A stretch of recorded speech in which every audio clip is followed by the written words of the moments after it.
Welcome, Katrin. Thank you so much for being here. Thank you so much, Shannon. It's a pleasure to be part of this conversation. It is so important.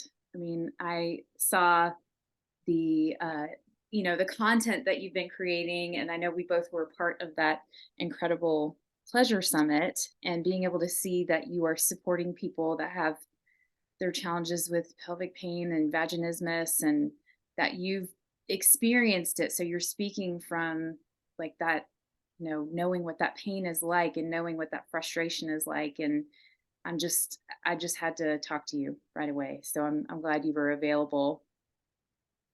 Thank you. I'm so glad you reached out. And Yeah. yeah, I feel like the depth of this conversation goes uh, quite deep when we have gone through that experience ourselves, and nobody could truly understand unless they've been there. Yeah. So I love sharing my story. Yeah, please do share. I would love to hear how you decided to support people in this work, and then I'm guessing that there is a story that you have. Yeah. So, well, first of all, I never would have thought that I would be in the space of supporting others in our sexual liberations as a humanity. I feel like this is such an important topic because our eroticism is where our power lies. It's where our creativity lies. It's where our passion for living is. But the way that it all started was in confusion and in frustration and kind of like being nudged into opening up a conversation that I hadn't quite had up until that point in my life, neither with really people in my life, but also with myself. And I feel like our experience of pleasure is very much like that for so many of us, whether we experience vaginismus or not. And so looking back at it, some of the red flags that I now identify in my journey is when I first tried to use tampons, for example. I would try to, with a little bit of direction from my older sister, but not too much involvement there, nothing really from my mom. And there was this just kind of mystery of like what to do, where to put it, how to put it in. And I just remember being right there beside the toilet in the garbage can and like starting to wonder if I had a vaginal opening, because it felt like there was a brick wall where the vaginal opening I thought was supposed to be. And I would push up on this plastic thing into a place of my body that I hadn't explored, or I had explored with a lot of shame in the past. And it's like it wouldn't go in. And it was supposed to be quote unquote easy, right? And so I remember throwing out like tampon after tampon in the garbage. And also the perfectionist part of me was upset that I was wasting these products. And later on, I kind of set tampons aside, and I remember wearing pads very often in swimming situations or like getting out of it because of that. And that in itself built up the frustration of like, why can't I do this simple thing that all of my girlfriends could? But I didn't have a name for it yet. And it was only when I tried to have PIV, so penis and vagina sex, with my partner at the time for the first time, of penetrative sex with him at 18 years old, is when I started to notice, well, there's got to be something that I need to look into around this, because the brick wall was right there once again. And over the next few attempts at PIV sex with him, it seemed like there was some penetration that was starting to happen as I perhaps led myself into relaxation, as we pushed a little harder. And that pain was excruciating. And anyone else who's experienced pelvic pain of any kind, that area of our body, right, is just so, experiencing pain there, I feel like, is a whole different world of sensitivity and rage too, in many ways. And That's kind of, it kind of radiates throughout your entire body, and then the way that you interact with yourself and the world, just it's a shift, isn't it? absolutely. Yeah, it's a full body experience. And even past that, it starts to immediately put into question our value of who we are as a woman in the world, how good of a girlfriend we're being right now, or a wife or partner we're being right now. And so many of these things add to the physical pain. And of course, just as vaginismus works, it's that cycle, that slippery slope, deeper and deeper into bracing for an experience of pain, anticipating it, and then creating that tightness with the bracing response that leads to more pain. So I'll kind of summarize the rest of this story and we can go into whichever parts you're most curious about. But that was really the start of a lot of late night Google searches, visiting my family doctor at also 18 years old when he gave me the recommendation to just drink some wine and relax.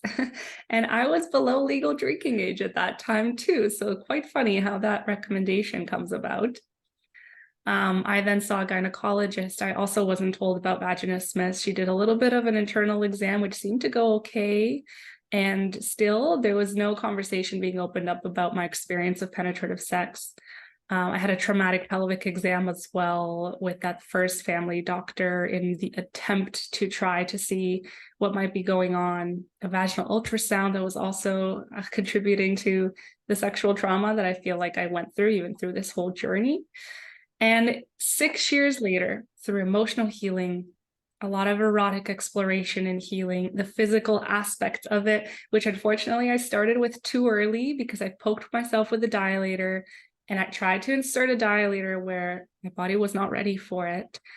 All of those components needed to happen. And even at the end, what I thought was the end of that journey with being able to have pain-free penetrative sex now at 24 years of age at that time, I feel like a whole other chapter to the journey opened up around my sexual confidence, about who I was as an erotic being. And that is what I bring into the journey with the women I support, because I feel like that helps us shorten the journey and make it a lot more fun and actually add pleasure where it belongs, rather than just pushing through the pain. Absolutely. When you Yeah. say pain-free, like the first part was just the success of having pain-free. That doesn't even include that pleasurable part, that pleasurable experience of being able to feel the full body experience of being connected to your partner. And I think a lot of people can relate to that part, but that whole 6 years of trying to figure out what was going on with your body, I just can't imagine, the sadness and the anger and the frustration that must have had, but you were determined to figure it out. And what a Yeah. yeah, and what a gift that you are sharing what pain on the other side of it, the knowledge and the wisdom that you have, that you're sharing that with other people. So thank you so much for what you do. And before we started this recording, I shared with you my experience of just supporting some people in a pelvic pain disorder, like group therapy situation. And my task was to talk to them about outer course. So talking about all the ways that you can enjoy intimacy without PIV, and Mhm. being able to focus on pleasure in that way.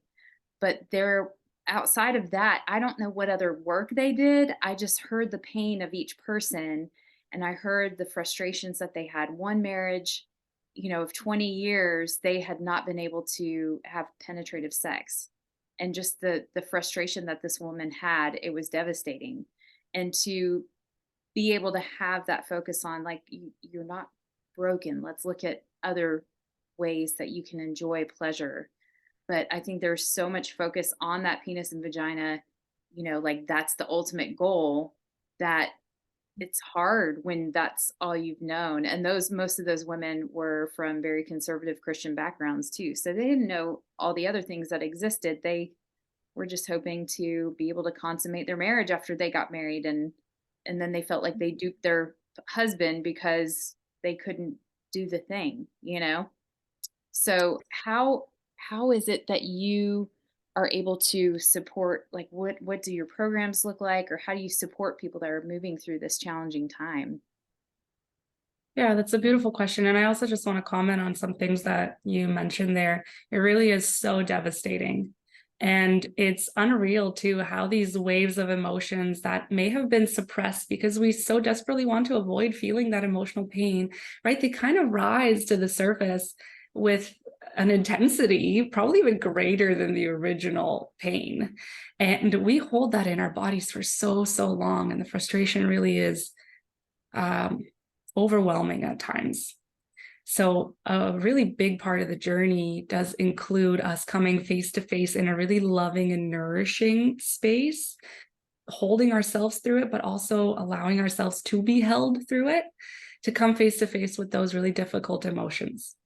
And I like to say that vaginismus in some way serves as a bit of that bottom container of our pelvic floor, holding everything that we have kept inside.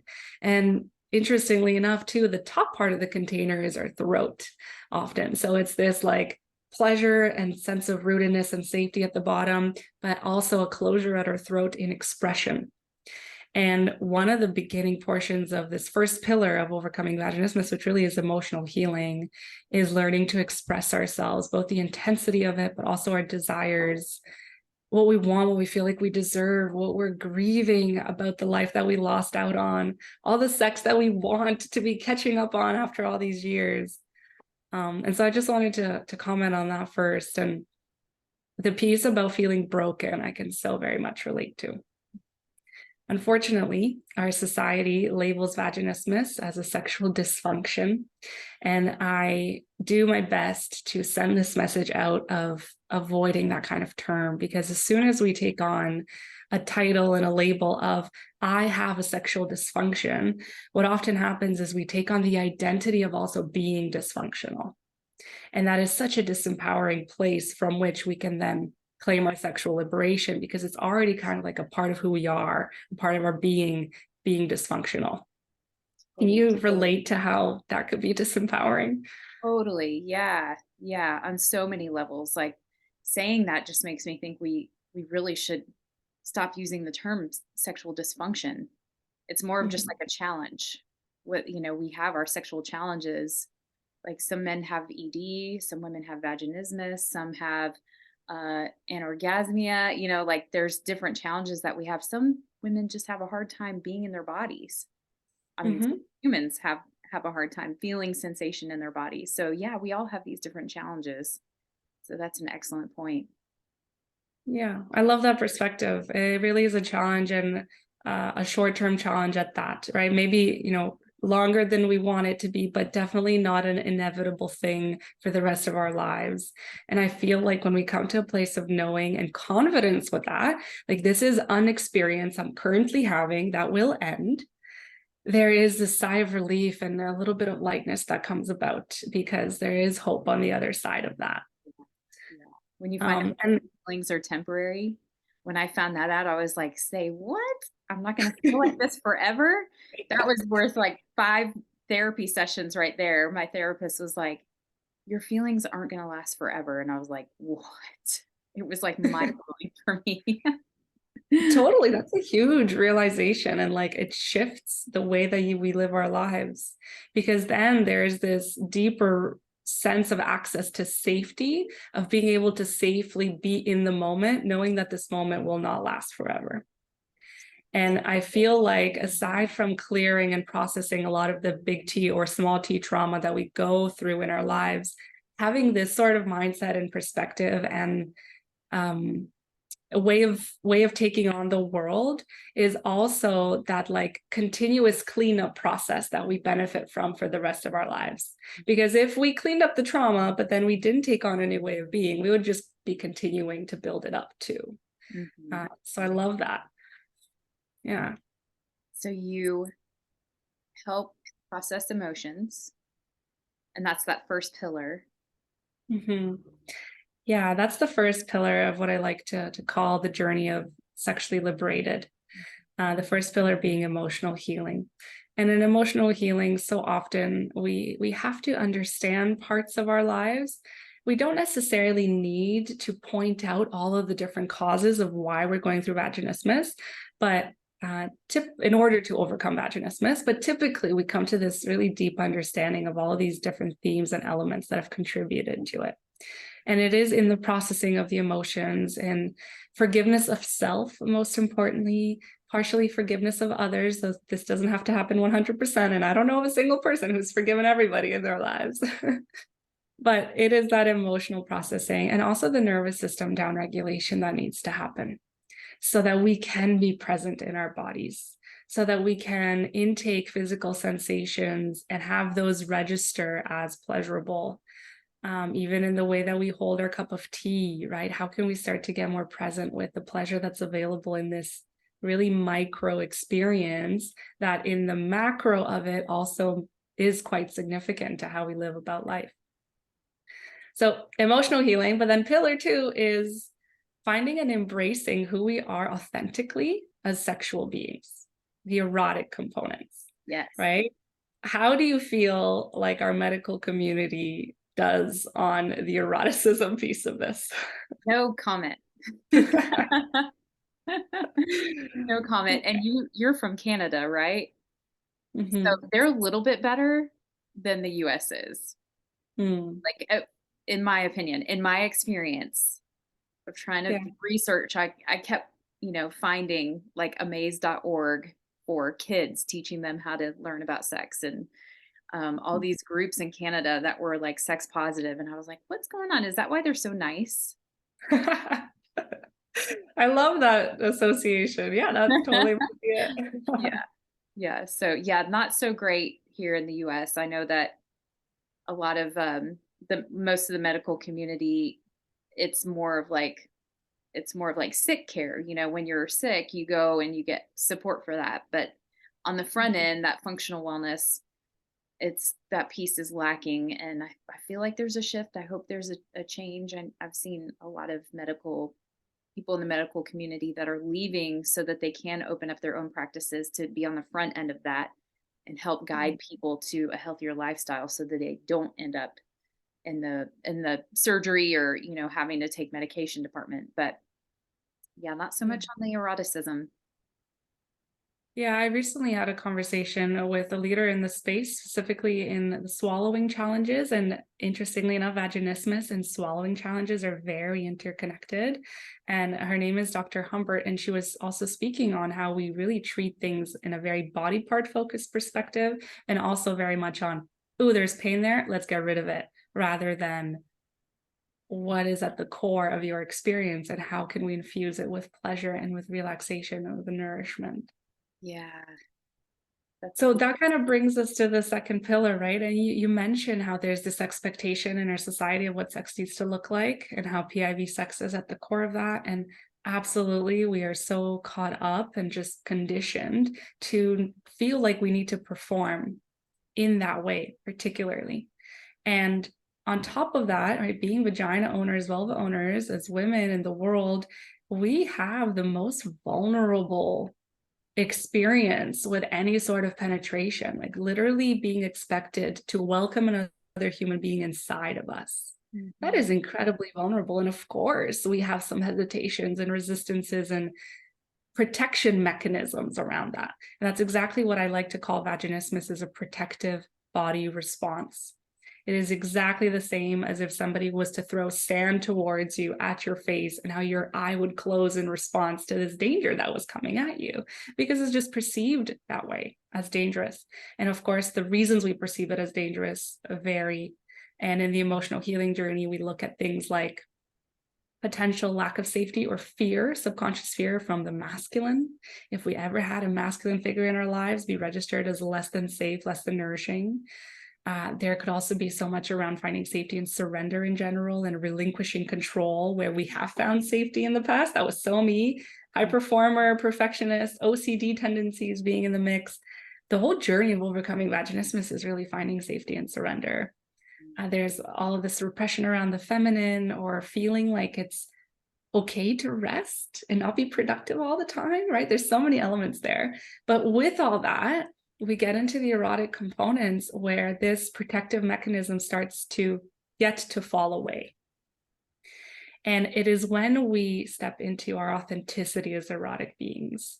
How is it that our nervous system is wired to receive pleasure, to feel sexual arousal, the different types of desire too that exist, and we all kind of try to fit ourselves into this box that we're supposed to be spontaneously aroused, just like that. And of course, there's responsive desire that's at play, and most of us are fit in that bucket.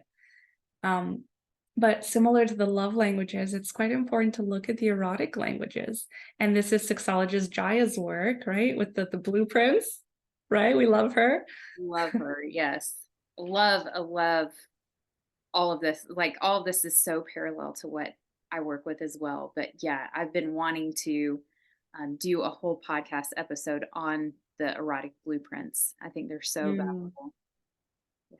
they truly are. It's a whole new world of how we get to understand ourselves. And I'm so grateful to Jaya and her entire team for being at the front of the lines with leading into that understanding of human sexuality.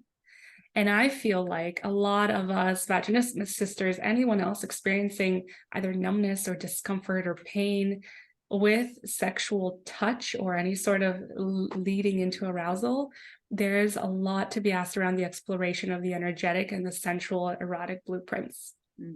And very much the case also, any shame that we may have associated to the kinky. And this was part of my story as well. There seemed to be a need for me to be in the energetic, the emotional connection, the subtle touches, the real slow movement, the teasing, the missing, and an infusion of the intensity that my nervous system was craving when it came to being turned on. And I see this so often in Vaginismus sisters around the world, specifically with those energetic, sensual, and kinky blueprints kind of needing a space to be expressed. Yes. Yeah. And I've just to give everyone a quick overview of the erotic blueprints, and you can go to missjaya.com, missjaiya.com, and you can find out what your erotic blueprint is. But just like Katrin was saying, it's like your love language in bed. So you may be speaking a different language than your partner is. So there's five. There's energetic, which is playing with energetics. And what I see often is I'll have someone that's an energetic that gets almost like short circuited when their partner is asexual. That's the next one Mhm. I can share. But energetic is like playing with the energy, and it's not that let's just go right for the P and the V. Let's Mhm. take more time, and you can play with the energy and the anticipation. And energetics can play from across the room, like foreplay can start from across the room. And then sexual is what we typically see portrayed in media. And then sensual is playing to the five senses. And then kinky, like Katrin was also saying, like you were saying, how there's a lot of shame surrounding the kinky blueprint because it's often a shameful thing to portray any kind of like kinky desires.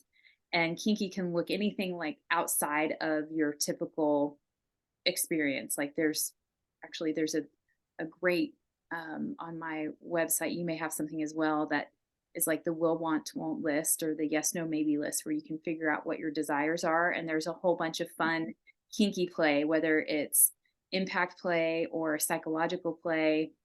And then there's the shapeshifter that can kind of play to all those things. And each side has their language that they speak sexually, but then also they have a shadow side that may be a challenge that they're working through. And the energetic challenge is it can be overwhelming, right? Mhm. Yeah. Anything you want to add Totally. to that? Yeah, and that overwhelm sometimes looks like somebody going to touch our genitals and even touching our genitals and getting this sense in your body of like the zigging sensation, almost like, oh, that was too soon. I was not ready for that. There was no sense of invitation from my genitals for you yet, right? We needed to continue playing in other forms of sex before genital touch can happen. And I feel like vaginismus as a protective body response, especially for the energetic, is simply a communication channel to say that was too soon. And really, any sort of sexual trauma is too fast and too soon. So there's so much to unpack with the erotic blueprints being a beautiful structure to this. I really also love Betty Martin's Wheel of Consent in the 4 quadrants. Yeah, you're nodding your head. Yes. That's like foundational to how we receive pleasure and give pleasure and allow for pleasure and take pleasure. But Yeah, there's lots of structures that can support us in understanding ourselves as sexual beings. And that's exactly what the erotic pillar is all about. Mm. Yeah, and you mentioned surrender. Can you give someone an example of what that can look like or practices of surrendering? Yeah, absolutely. I feel like because safety and surrender is such a broad topic, and it's much harder to actually access it first in the bedroom. It is my invitation for everyone kind of practicing in this realm is to start to notice the areas of our routines, our lives where we feel that safety and control, and to start to loosen the reins on that little by little so that we can be practicing with it and then bring that newfound way of being into the bedroom. One example of this is the way that we interact with our partners. And I feel like this is so relevant in sexual dynamics because sexual dynamics are relational dynamics.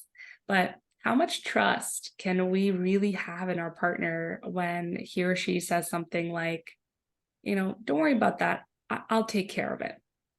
I know for myself that because of past experience and because there's this notion that we can always do it better, or it needs to happen right now, or it needs to happen the way that we want it to happen, I would kind of, beat him to the punch and do it myself and then let him know it's all done. And in some ways, we pride ourselves in that. Typically, there's also very subtle resentment that happens with that when we don't allow ourselves to be taken care of, actually from both parties, because he also didn't get to give us the gift of taking care of us. And it is exactly in those kinds of scenarios of trust and allowing and receptivity that we can practice safety and surrender and practice being in love with the imperfections and in love with other people's way of doing the same thing we could do, but they do it in their unique signature. Mm. So that's where we kind of begin, and we can start to take that into the bedroom where it can start to look like bondage, for example. One of my access points to starting to feel safe and surrender is being tied up and knowing the sigh of relief, actually, this experiential knowing of, I don't have to decide anything right now.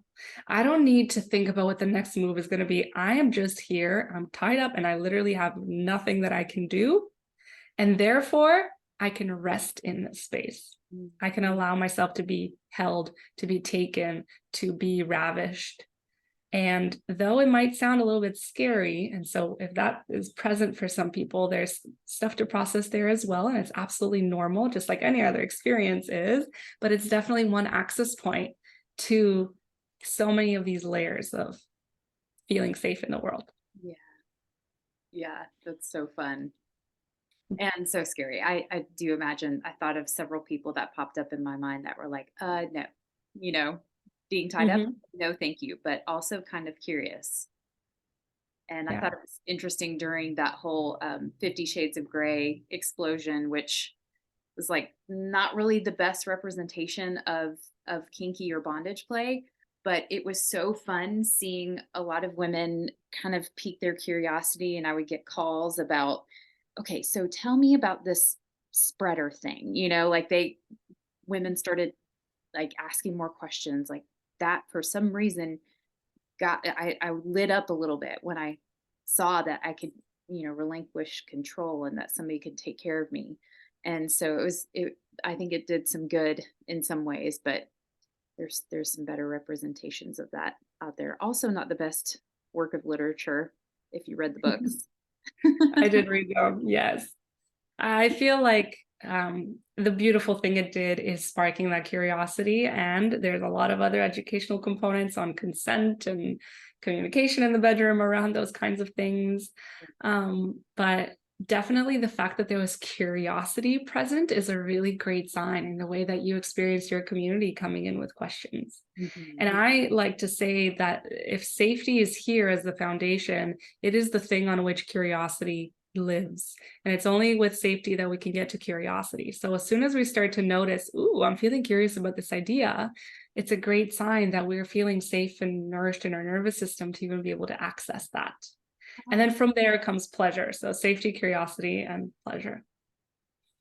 that makes so much sense. Yeah. So a foundation of safety. And so Yeah. the fourth pillar?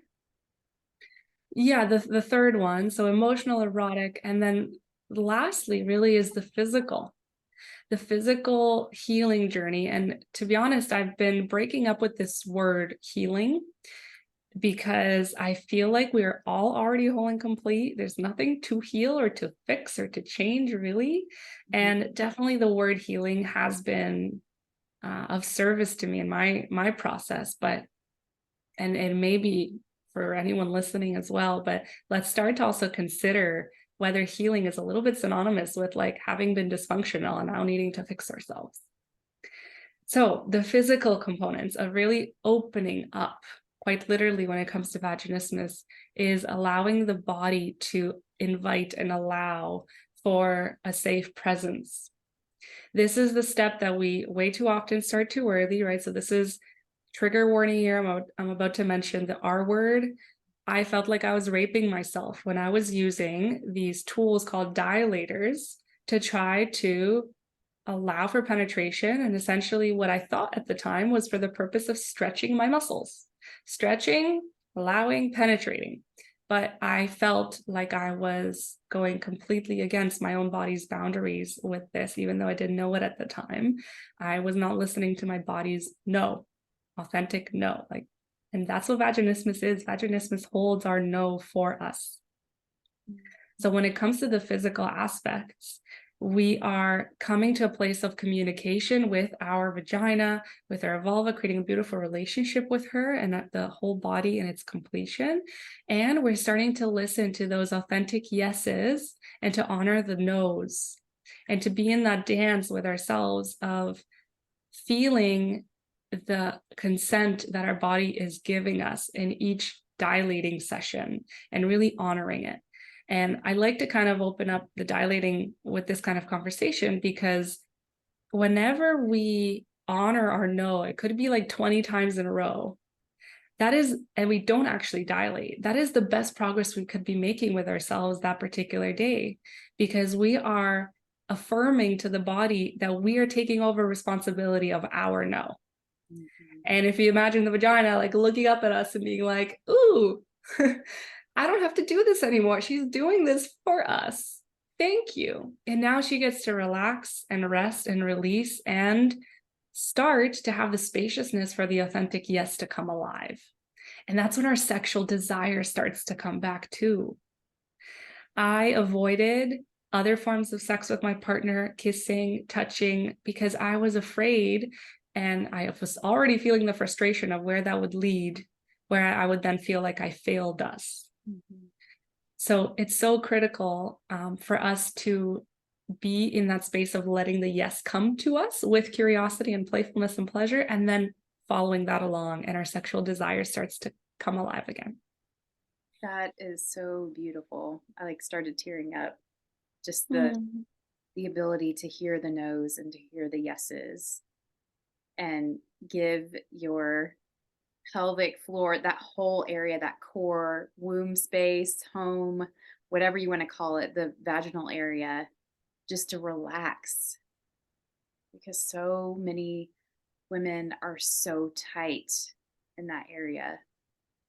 And I think that that would be true for anyone, but especially people that have had the challenges with vaginismus or any kind of pelvic pain.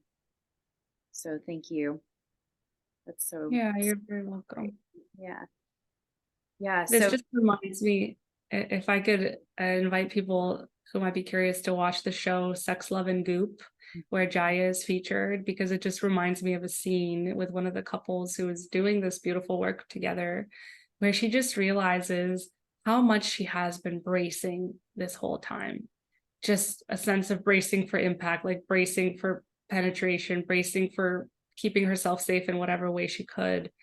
But there's this depth of surrender that we get to witness her move through in the hands of her partner to just ah yeah. like I'm safe and I don't have to brace for life anymore. Yeah. Yeah. I get goosebumps thinking about that episode. Mhm. Yeah. Sex, love, and goop. And I loved seeing the journey of that same couple who she also thought I was broken and he kind of had that label, well, she's just not sexual. And I think sometimes when we have challenges that seem different or out of the norm, or yeah, not normal, that it sometimes can look like grabbing onto a label that helps us feel like, oh, this is the problem, therefore I don't have to work on it, or I'm just gonna deal with it. And it doesn't have to be that way. And I looking back on my experience with the group that had the challenges with pelvic pain disorder, and not knowing the impact of trauma, and how there can be tension release and there can be other ways to heal, sorry to use that word, but to be able to figure out what feels good, and to be able to surrender and do that from a place of knowing, and not relying on external things or people to tell you what's best for you. There's so much power in that, and the confidence that can come from that. And I recently, when we booked our this podcast, I thought about the woman that I had interacted with, the therapist, and I'm definitely going to get back in touch with her because I haven't talked to her since it was like 2016 when that happened. So there's so much more awareness and knowledge surrounding this challenge that people have. And I wonder if she has been able to find other avenues of, pleasure for herself and for other people that she's working Mhm. with. Yeah. I love what you just said about looking inwards and not allowing other people's is sort of like recommendations or opinions to sort of be the only truth. Or you worded it beautifully. I forget how you said it. But this just kind of reminds me of the empowerment piece, the self-empowerment piece that I like to send as a message to everyone on whatever journey they're on, is that any information out there is simply something that you can take into consideration and run through your own filters of your own truth, what feels right to your intuition, and be in the practice of trusting this right here, ourselves first. I run weekly question and response sessions in our community. And the reason I call them question and response rather than question and answer is because I don't believe that I have the answers. I don't believe anyone has the answers. And I was incredibly frustrated when my doctors pretended to have the answers to lead me down this rabbit hole that unfortunately I trusted in, right? That fortunately or unfortunately, because I see the purpose in that now, but it is a way of taking our power outside of ourselves. And the whole sexual liberation journey is about bringing that back. Mhm. Yeah. Right. Yeah. I completely agree. And starting with yourself, and knowing that, I'm thinking about some of the kids that I work with, that we talk about mental health. And one of the things that I encourage them to do is to stand up and to feel what it feels like in their body, to feel a yes. And I do this with my coaching clients as well. We do the, what's a yes and what's a no. So standing up, grounding yourself, and closing your eyes and saying, is my name, and then say your name, and see the subtle sensations in your body that come up. And then I have them say, is my name Shannon? And they'll kind of like either scrunch up their face, or you notice their shoulders kind of close in. And then about a third of the students, they're middle and high school students. So for years they've been told when to, and this was all us too, right? So we were told what to wear, when to wake up, when to go to bed, when to eat, finish your plate, sit in this chair for 7 hours a day, learn about these topics, and to be able to stop and really trust that intuition, and to feel it in your bones, like this is the right decision for me, or this is not a place I need to be right now. But that power is there in every single person, and to know that you have access to that, it just takes a little bit of time every day to listen and hear what she's saying, because she's speaking in so many different ways, and in different ways for each person. Like I get goosebumps a lot. I get, like, some people get stomach aches, some people feel expansive when they're ready for a new opportunity. Some people close off, and just like the pelvic area closes down when she's like, nope, you are not Mhm. welcome here. Yeah. Can you share with us, like, do you know some of the specific reasons why people have this response, this no response? Is it typically like some type of trauma? Yeah. Yes. So I, first of all, and in case anyone wants to like read up a summary of this, I've included 10 of the usual categories of why we experience vaginismus on my social media, and I can point you to that post if you message me. But here are some of them that are so key, and some of them are a little bit more known of. So we might be speaking about religious shaming as one. Um, Being told that you've got to provide sex in a relationship because that is what your role is as a woman. That is a really big one and a little bit of a subtle one. And I tie it to my story as well of the sex education that I was very fortunate enough to receive, but it was from my father. And his expression and experience of sex was sort of I guess, painted by his own life experience. And the message that I perceived out of it is if you don't give sex to your man, then your relationship is going to go downhill.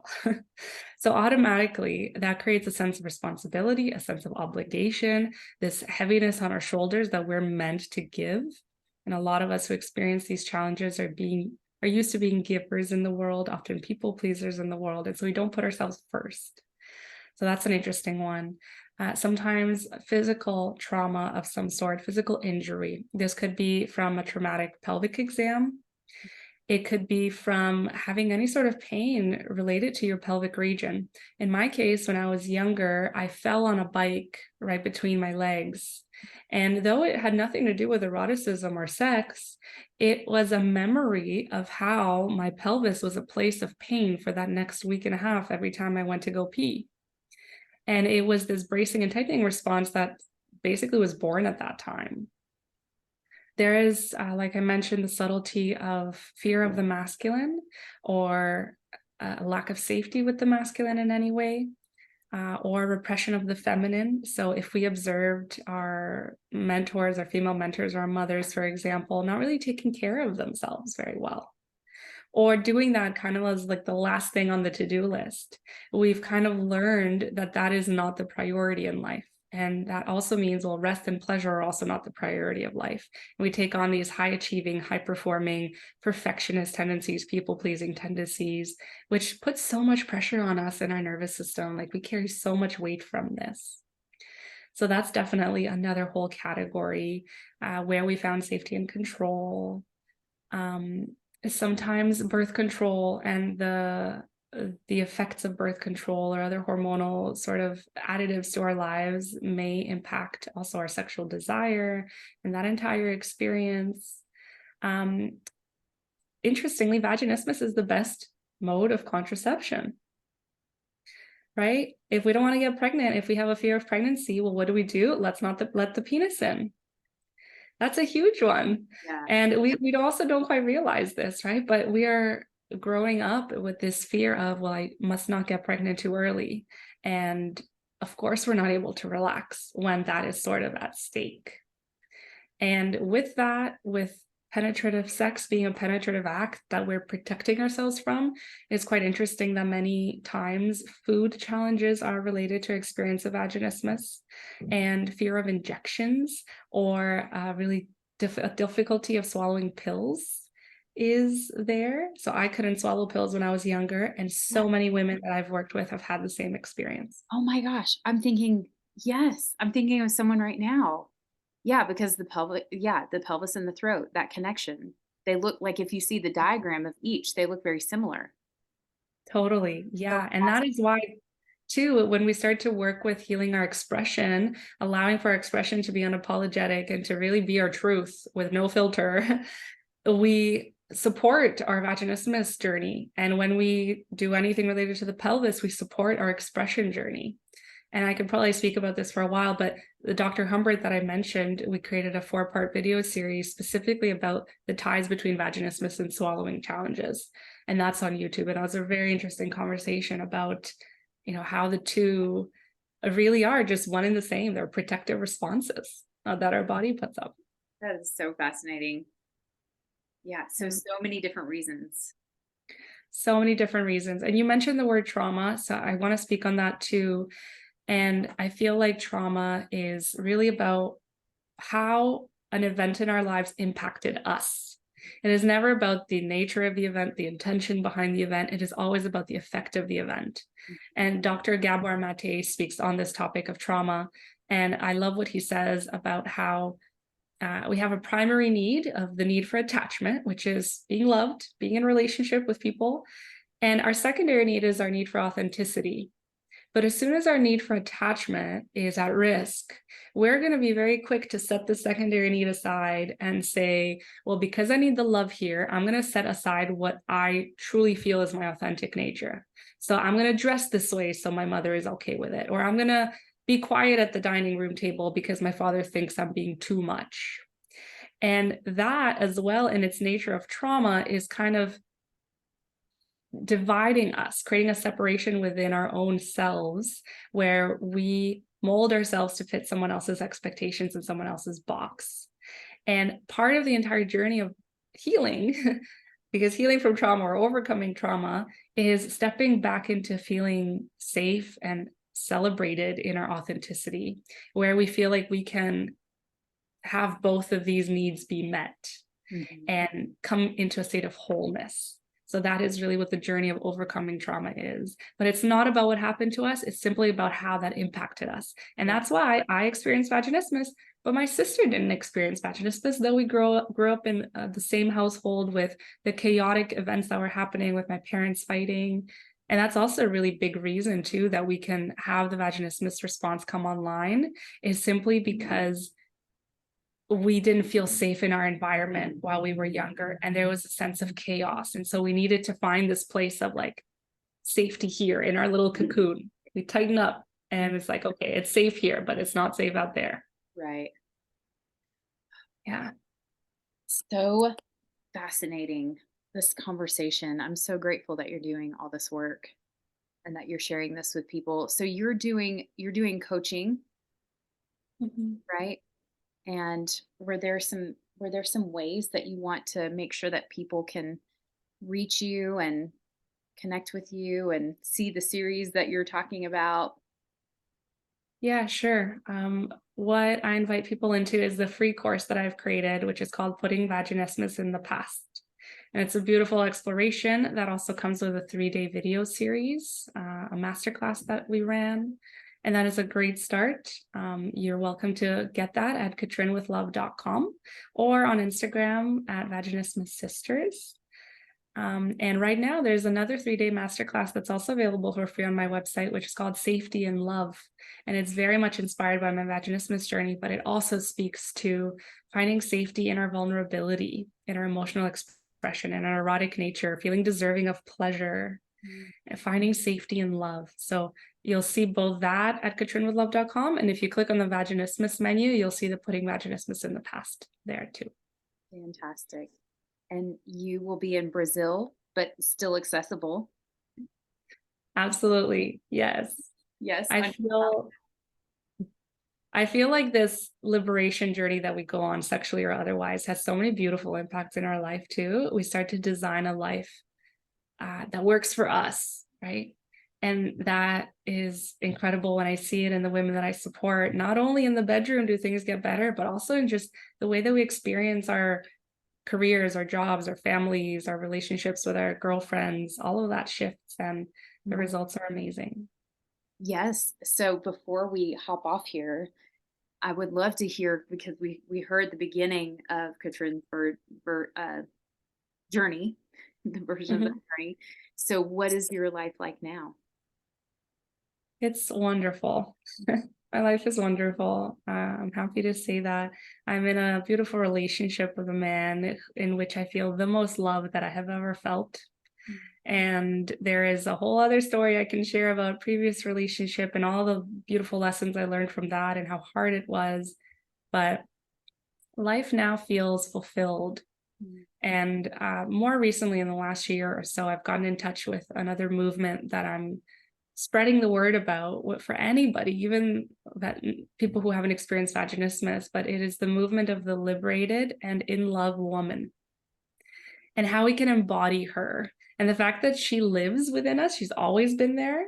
There's nowhere we need to get to in order to find her. We just need to give her more opportunity to come out and play. And that is the woman who feels free, who feels in love with herself, with her life, with her partner, if she has one, and just being able to create a life by design rather than live the life by default that so many of us have been conditioned to do. Yeah, I'm on that path as well, for sure. Yeah.